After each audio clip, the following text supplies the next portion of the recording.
Hi hello this is Bindu welcome to mom's diary Telugu. ఒక చిన్న information మీతో షేర్ చేసుకోవడానికి మళ్ళీ ఈ వీడియోతో మళ్ళీ మీ ముందుకు వచ్చేసానండి.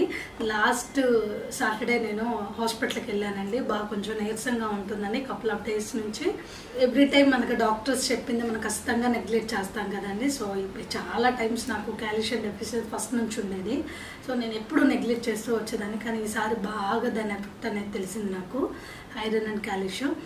ఏంటంటే లాస్ట్ డిసెంబర్ నుంచి మనం ఎప్పుడైతే ఈ బిజినెస్ స్టార్ట్ చేసామో టైం టు టైం అనేది ఫుడ్ తీసుకోవడం చాలా తక్కువైపోయిందండి. ఎందుకంటే తెలిసిందే కదా మనకి, పర్టికులర్ ఆ టైంలోనే ఎక్కువ వర్క్స్ అనేది ఉంటాయి. సో దానివల్ల సరిగ్గా ఫుడ్ తీసుకోబడు, తిన్నా కూడా ఏదైతే ఉందో అది రైస్ మాత్రమే తినేదండి. టైంలో తిన్నా కానీ రైస్ తప్ప ఎక్కువ తినడానికి ప్రిపేర్ చేసుకోవడానికి మనకంటూ అంత టైం పెట్టేదాన్ని కాదు. సో ఇప్పుడైతే నాకు కంపల్సరీ అవసరం అని నాకు అనిపించింది. సో ఇదేదో వీడియో కోసం చెప్పట్లేదు, జెన్యూన్గా నేను ఈరోజు ప్రిపేర్ చేసుకునేది మీకు చూపిస్తున్నానండి. సో ఇది హెల్ప్ అవుతుందని ఈ వీడియో షూట్ చేస్తున్నాను. డెఫినెట్గా హెల్ప్ అవుతుందండి. సో నేను పెద్దగా ఏమీ చేయట్లేదు. నేను ఏదన్నా ఎక్కువ అమౌంట్ కొంచెం క్వాంటిటీ పెంచి ఏదన్నా చేసేటప్పుడు ఖచ్చితంగా నేను ట్రయల్ అనేది వేస్తానండి. ఎందుకంటే ఇవి కాస్ట్లీ కదా అన్నీ. సో అవి వేస్ట్ అయిపోకూడదని ముందు నేను కొంచెం ట్రయల్ కోసం ఒక 2-3 లడ్డూస్ ఆల్రెడీ చేసుకొని తిన్నాం మేము. సో ఈరోజు ఏంటంటే కొంచెం ఎక్కువగా ఒక 6-7 వచ్చేలాగా చేస్తున్నాను అనమాట. ఇలాగా గోల్డెన్ కలర్లో రోస్ట్ చేసుకొని 3 తీసుకున్నాను. సన్ఫ్లవర్, పంప్కిన్ అండ్ నువ్వులు. సో అలాగే మన దగ్గర ఉన్న డేట్స్. సో వీటిని నేను ఇప్పుడు మన దగ్గర ఉన్న డేట్స్ని సీడ్ తీసేసుకుంటున్నాను. నేను చాలా సింపుల్ వేలో చెప్తున్నానండి. ఇంట్లో మనం చేసుకునేవి సింపుల్గా, ఎక్కువగా హడావిడి లేకుండా చెప్తున్నాను. సో సన్ఫ్లవర్, పంప్కిన్ అండ్ నువ్వులు. ఒక 1 స్పూన్ నేను గీని, అంటే హోమ్ మేడ్ గీని యాడ్ చేస్తున్నానండి. మీకు ఇష్టం లేకపోతే దీన్ని అవాయిడ్ చేయొచ్చు.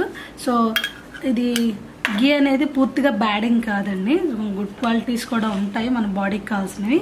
సో మీకు ఇష్టం లేకపోతే స్కిప్ చేయండి. అలాగే నేను 5 డేట్స్ని వీటన్నిటిని నేను ఇప్పుడు మిక్స్ చేస్తున్నానండి చేత్తోనే. నేను ఇంట్లో నాకు చేసుకుంటున్నాను కాబట్టి నేను జస్ట్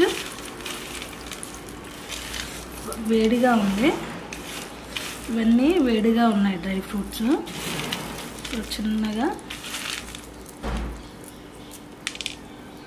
నేను వీటిని, మన దగ్గర డేట్స్ చాలామంది ఏంటంటే ఇది లడ్డు చేస్తాడు, డేట్స్ని పేస్ట్లా చేసేసుకుంటారు అదే మిక్సీలో కానీ అందులో వేసి. బట్ మన దగ్గర దొరికే డేట్స్కి మనం అంత మిక్సీ చేయాల్సిన అవసరం లేదండి. జస్ట్ హ్యాండ్తో ఇలా అంటే చాలు. చూసారుగా పేస్ట్ అవుతుంది. జస్ట్ మన హ్యాండ్తో ఇలా క్రష్ చేస్తే చాలు, మనకి పేస్ట్ అయిపోతుంది. సో దానికి మనం మిక్సీ కూడా అవసరం లేదు. నేను మిక్సీలో వేయను.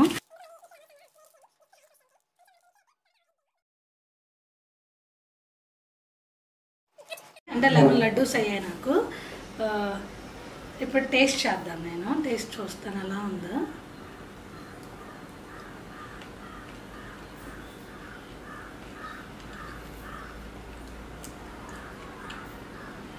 బాగుంది, కానీ స్వీట్ అయితే నాకు సరిపోయింది, కానీ నట్స్ ఎక్కువ ఉన్నాయి. సో చాలా బాగుంది. నాకు ఏదైతే నేను అనుకున్నాను నట్స్ ఎక్కువ ఉండాలని, అలా ఉన్నాయి. మంచిగా రోస్ట్ చేసాం కాబట్టి చాలా చాలా బాగుంది. నట్స్ కూడా దొట్టు గీ ఉంటాం. ఇంకో డేట్స్ అయితే ఏ మాటకా మాట అండి. అసలు చాలా చాలా స్వీట్ కానీ దేనైనా అసలు మెజ్జువల్ కింగ్ అనమాట. చాలా బాగుంది. ఇప్పుడు మా సార్ కూడా టేస్ట్ చేసి చెప్తారు. చేసిందని నేను ఎలా అయినా బాగుందని అంటాను కదా, అలా అని కాదు, జెన్యూన్గా బాగుంది. వీడియో కోసం కాదు, మీరు ట్రై చేయండి.